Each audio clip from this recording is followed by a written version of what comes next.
I wanted to talk about our rabbit area. And so when I have a lot of people come up here, whether it's to get rabbits or to pick up something, they always ask about my fenced-in rabbit area that I have up here beside the house.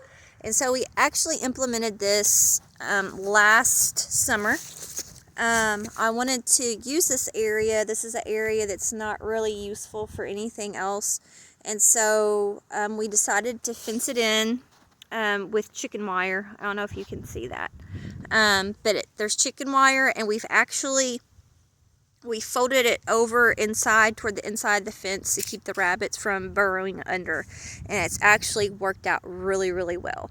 And so we are definitely going to do that again next year. There's some things that I'm going to change, definitely, that did not work out well. One of the things that didn't work out really well was nesting. And so this year, my prerogative is to get some 5-gallon buckets and to make some nesting areas for the rabbits in this area. Because unfortunately, I had a couple of nests that one actually drowned in a rainstorm that we had early this fall, and then I had some that I just couldn't get to, and I was afraid to dig down too deep that I was going to hurt them.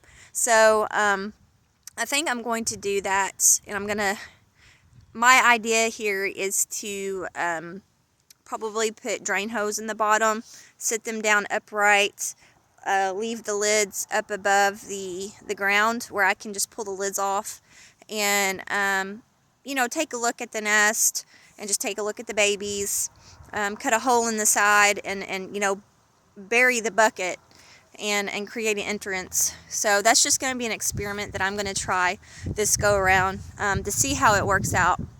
Another thing that I found is that it's you cannot, so I have several bucks, and so I threw everybody in here because we had some really, really hot weather last summer, and they were suffering, and I was really honestly afraid of heat stroke. I had lost, I think, about 3 rabbits prior to this to heat stroke, and so I finally was like, throw them in. I'd rather save all my rabbits than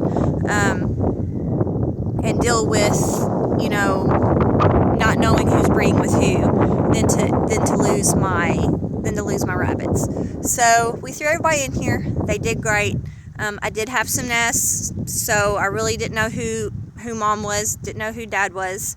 And so this coming spring, I probably will stagger putting rabbits in here just to make sure I know who's breeding with who, or I'm just going to put, one buck and my pick of does in here for a time and see what happens. Or I'm going to try to breed them prior to putting them in here in the pen. So other than that, this area has worked out really well. Another thing that I'm hoping to improve on is the grass. I've already sown some different seeds in here, but before our snow, if we get snow this year, I'm hoping to have some dandelion seeds in here, plantain seeds. I'm trying to think of what else I may put in here. There's a few other things that I may work on putting in here just to have a assortment of grasses for the rabbits. And that's the one thing I love. I've had rabbits get loose in the past, okay? Anybody that's had rabbits, that happens. Something always happens. They get out, they get loose. But I really enjoy watching my loose rabbits because it tells me, number one, the diet and what they prefer. And number two, you can really do some research on the plants that they pick and choose to eat and implement that in your maybe caged rabbits' diets, because there's always a reason why they go toward these plants. And it may be a health reason. It may be helping them to digest food. It may be implementing some other nutrition or vitamins or minerals. And so if you have different, even with the goats, I love watching the goats because they will pick.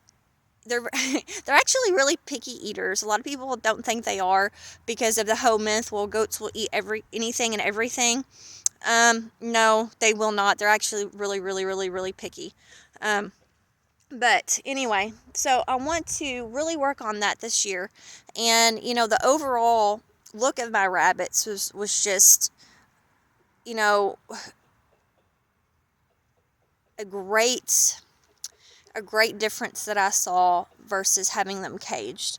They were happy, they were healthy in here, and so I was really encouraged with what I saw. So we're going to continue to do that next year. Again, there's just some things that I'm going to change up and make it a little bit easier on me as far as breeding and documentation. I do have standard Rexes that I pedigree, so that's going to have to change. And just, the overall benefit is that this area was unuseful to begin with. We didn't really do much with it, and so I feel like my job as a homesteader is finding a benefit and a usefulness for every area on my property. And I feel like I drive Vance insane because I'm always coming up with new things to do, new projects to do with different parts of our farm. And if you haven't been up here, our farm is really hilly, and so we don't have a whole lot of flat area. So we're always very creative in our projects because we have to be, honestly. So but I just wanted to discuss that because I think it has been beneficial for us to keep our rabbits in a free range area, and they've done really well. So I highly, highly recommend it. When we start getting things together again and working on this area, I'll try to explain the different seeds that I'm putting out here and why and so forth. Some of them are herbs, some of them are plants that are beneficial for humans as well. So I'll discuss that later.